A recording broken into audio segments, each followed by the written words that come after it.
Bonjour, je m'appelle Legdel Ikram, étudiante en première année licence auxiliaire du groupe L. Je me présente mon groupe de terminologie. قدري خير الدين قدماتي زهوة انشراح لقدر إكرام قاسيس إخلاص حميان ابتهال جيني عصام رضية بن جودي خلفي أحلام.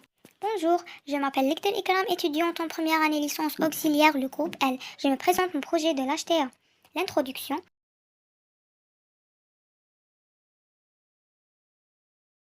Le sang représente une partie importante du corps humain, car il transporte l'oxygène vers les organes et leur fournit les nutriments nécessaires pour accomplir leur travail et résoudre tout problème. Dans ce cas, comme l'hypertension ou l'hypotension, elle représente un problème de santé qui provoque de nombreux dommages au corps humain à long terme. Son hypertension artérielle est appelée le tueur silencieux. Elle constitue une plus grande menace pour la vie et entraîne de nombreuses complications sur les organes. Un patient dont la tension artérielle est inférieure à 130/80 peut être diagnostiqué avec un MHG au plus est considéré comme un patient souffrant d'hypertension. Nous demandons comment ces patients vivent-ils leur vie en termes de nutrition, comment la maladie affecte-t-elle la nature physiologie de leur corps et quels sont les symptômes et les complications qu'elle provoque, comment ils diagnostiqués et traités. Je suis Oultmadi Zahwa Inchirah, la physiopathologie en HTA. Introduction. HTA est la pathologie cardiovasculaire la plus fréquente, considérée comme une fracture de risque cardiovasculaire important pouvant être mort. 1. Mécanisme de jeunesse de l'HTA, PAM-ITKLQC fois RPT. Une élévation de la PAM peut résulter d'une augmentation de débit, augmentée de la FC et ou augmentation du VES et ou une augmentation de RPT, vasoconstriction. Ainsi, selon le mécanisme responsable, on distingue deux types de l'HTA, HTA de volume et HTA de résistance.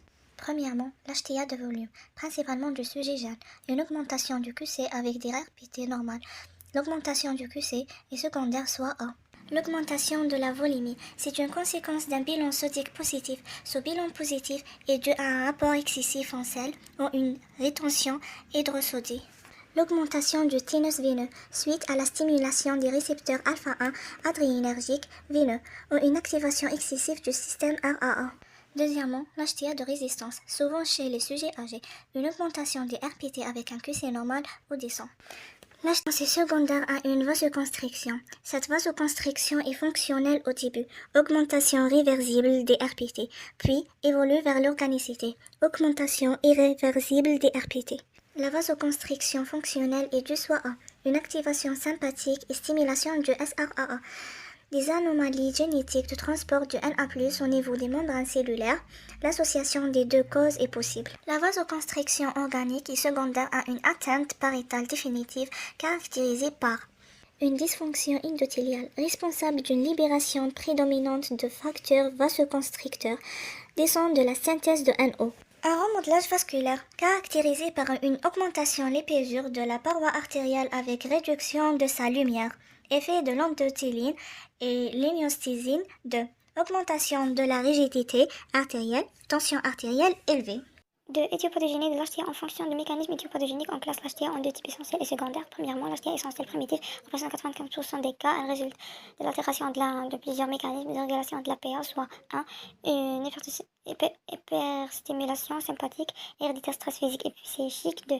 Une hyperactivation du SRA, obésité abdominale, résistance à l'insuline avec hypermichelisme. 3. Une atteinte de la régulation rénale, incapacité génétique du rein d'éliminer le Na+ et l'eau en accès. L'HTA essentielle survient le plus souvent sur le terrain de disposition génétique, antécédés familiaux d'HTA race noire en présence d'une mauvaise hygiène de vie, facteur de risque d'HTA. Deuxièmement, l'HTA secondaire, dans 5% des cas, l'HTA peut faire suite à une cause métabolique rénale, par étant bronchiectasie ou rénovasculaire, endocrinonienne, syndrome de Cushing, acromégalie et hyperthyroïdie. 2. Cause vasculaire, coarctation de l'aorte. 3. Cause pharmacologique, médicamenteuse, AINS, corticoïdes, toxiques, alcool, cocaïne.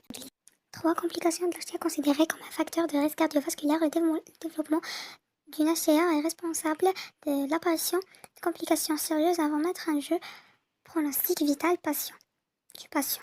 Ces complications intéressent 5 organes ciblés, le cœur, le cerveau, les reins, l'œil et le vaso. Complications cardiaques. 3 types de complications sont possibles. Cardiopathie ischémique, insuffisance cardiaque et fibrillation atriale. Il y avait complications vasculaires et complications cérébrales et la complication rénale et aussi la complication rénale. Je suis Oulmadi Zahwa Inchirah et je vous présente les symptômes de l'hypertension artérielle. L'hypertension artérielle HTA, ou pression artérielle élevée, est une affection courante qui peut souvent être symptomatique, ce qui signifie que les personnes qui en souffrent peuvent ne ressentir aucun symptôme. C'est pourquoi elle est souvent appelée tueur silencieux. Cependant, lorsqu'elle provoque des symptômes, ces derniers peuvent inclure vision floue ou troubles visuels. L'hypertension sévère peut affecter les vaisseaux sanguins dans les yeux, provoquant des troubles de la vision. Saignement de nez. Des saignements de nez fréquents peuvent se produire à cause de la pression élevée dans les vaisseaux sanguins. 5. Essoufflement. L'hypertension peut provoquer un essoufflement, surtout lors d'efforts physiques, car le cœur travaille plus dur pour pomper le sang. 6. Douleurs thoraciques. Une pression dans la poitrine ou des douleurs thoraciques peuvent survenir si l'hypertension affecte le cœur. 7. Fatigue excessive. Se sentir très fatigué sans raison apparente peut être un signe d'hypertension non contrôlée.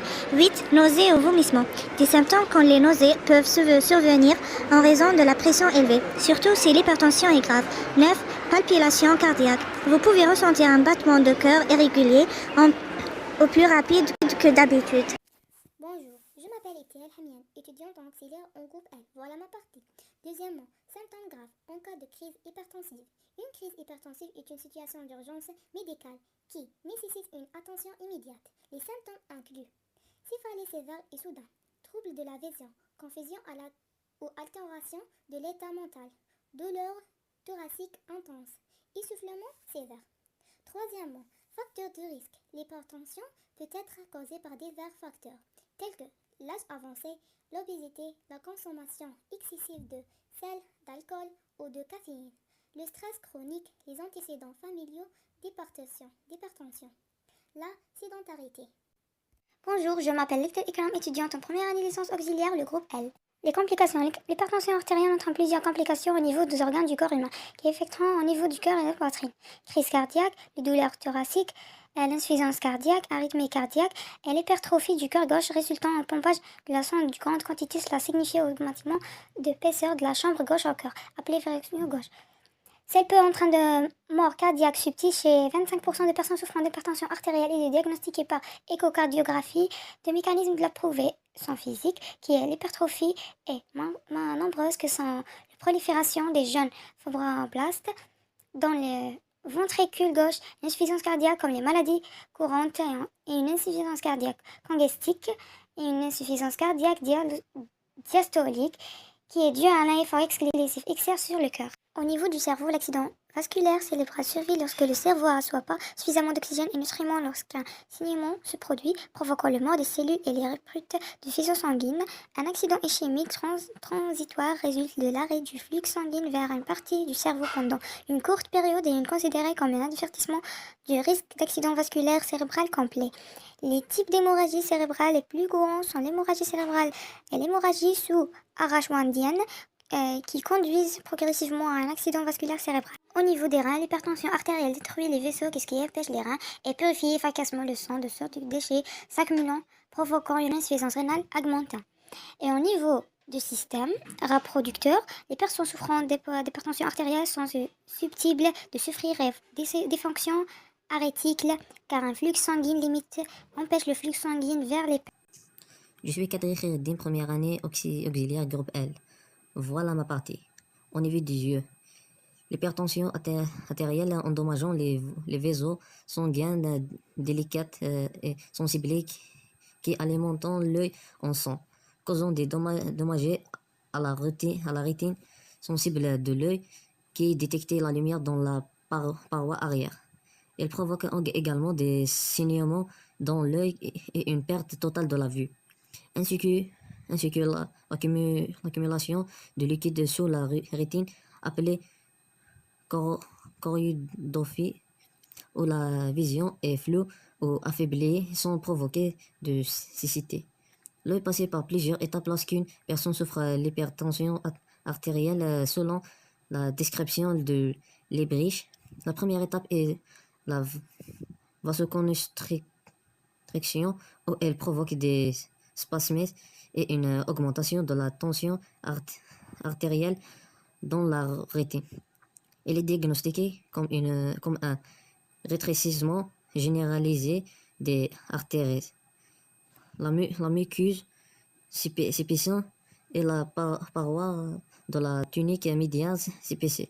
Cette étape est appelée sclérose. La deuxième étape est considérée comme le type de sténose artérielle le plus grave, à savoir la sténose focale, où des modifications se produisent dans les veines et dans le photoréflexe artériel, ce qui signifie une expansion dans la réflexion centrale de la lumière, appelée fil de cuivre. La troisième étape est appelée exsudation, dans laquelle il y a une déchirure du réseau sanguin, une exsudation sanguine, une nécrose des muscles lissés, des cellules intodialisées et des graissées, ainsi qu'une ischémie rétinienne et un gonflement de disque obtient peut en résulter. Au niveau du corps, une hypertension artérielle non traitée peut entraîner des dommages corporels sur plusieurs années, comme un handicap physique ou un risque accru de décès ou d'entrée dans le coma. Comme la préclampsie qui provoquait un époissonnement fœtal, la mort et une perte de mémoire démentielle. En raison du manque d'oxygène transporté par le sang vers le cerveau, blocage des grands vaisseaux stratégiques et blocage des multiples sinus et des plus petits vaisseaux, ce qui entraîne une ischémie de la substance blanche dans le cerveau, un changement de personnalité et de ses caractères, ainsi que des difficultés de concentration, appelées troubles cognitifs légers, perte de conscience et essoufflement dû à un mauvais pompage du sang par le cœur et à l'accumulation de liquide dans les poumons, également appelé odynie pulmonaire, et pris de poids résultant de l'accumulation de cholestérol et de graisse au niveau de la taille. Sur les diabétiques, environ 60 à 80 diabétiques développant une hypertension artérielle à la suite de l'athérosclérose, dont certains la développement tôt. Vers l'âge de 10 à 15 ans, le risque d'infection augmentait en raison de l'intervention de facteurs tels que l'obésité et la résistance à l'insuline. Et un taux de cholestérol élève en raison de l'effet du diabète sur les vaisseaux sanguins, qu'ils soient petits ou gros. Et avec le temps, des tissus adipeux se forment qui obstruent les vaisseaux et leur font perdre leur élasticité. Et donc le flux sanguin vers des organes comme la main ou le pied est coupé. Nous sommes donc obligés de les amputer. Un patient diabétique reçoit un diagnostic de tension artérielle si sa tension artérielle est comprise entre 140 et 80. Il est donc recommandé de la mesurer environ 5 à 6 fois par semaine. Tout ce qui précédait concernait davantage les artères et la manière dont elles transportent le sang vers les patients, ainsi que les changements qui se produisent et qui affectaient directement d'autres organes.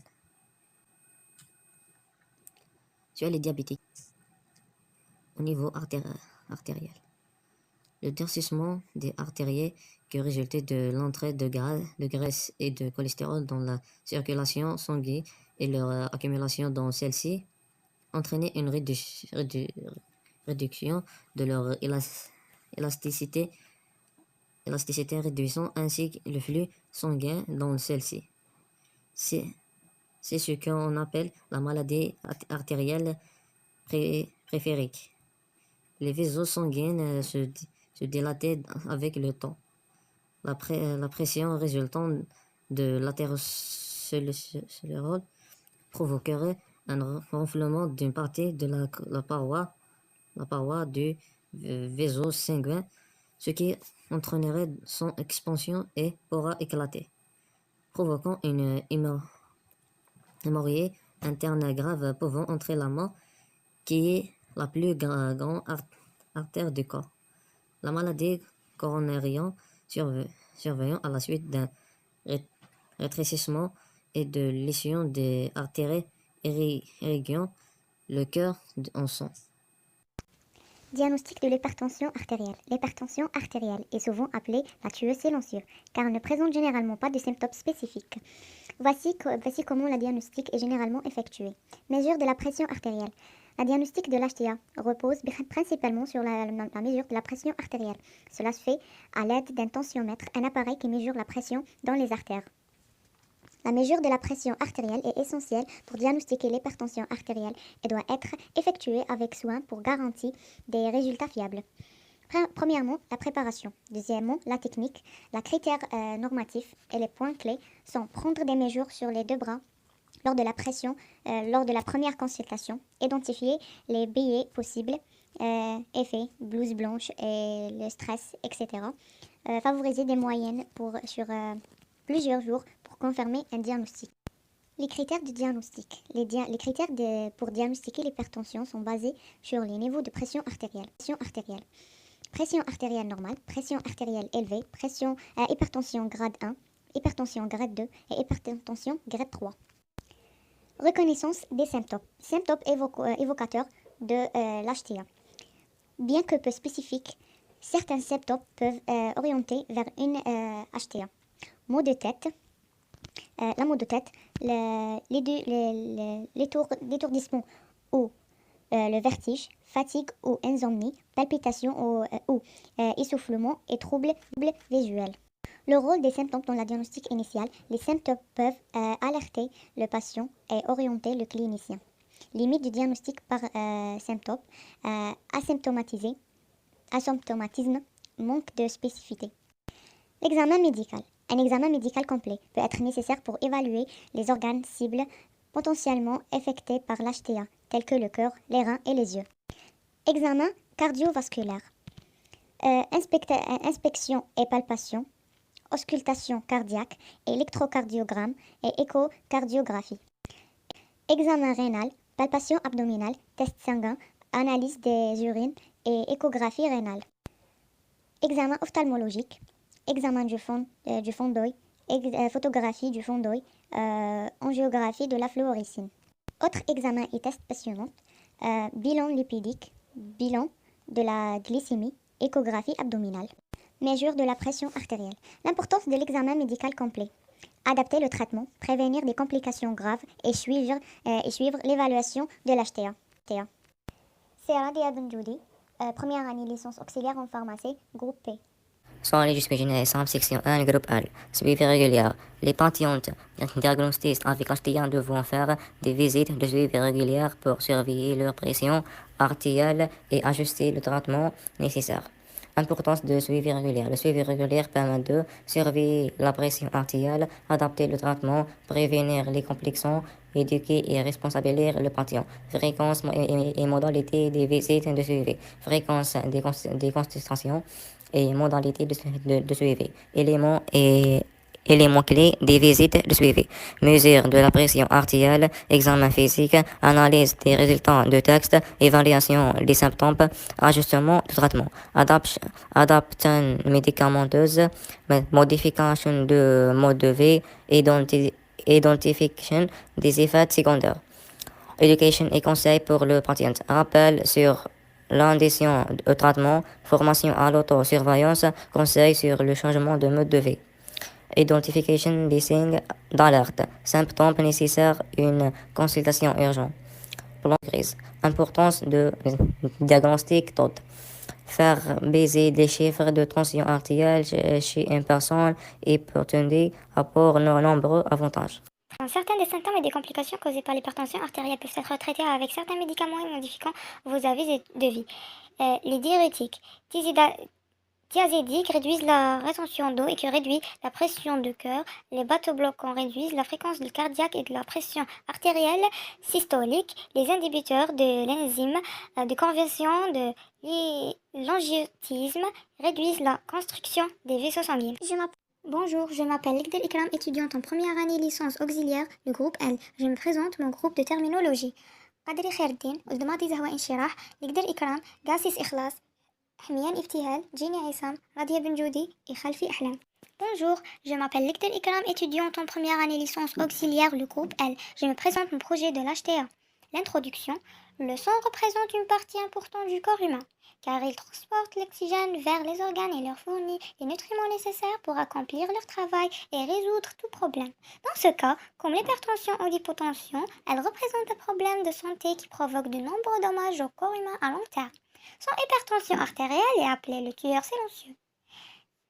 Elle constitue une plus grande menace pour la vie et entraîne de nombreuses complications sur les organes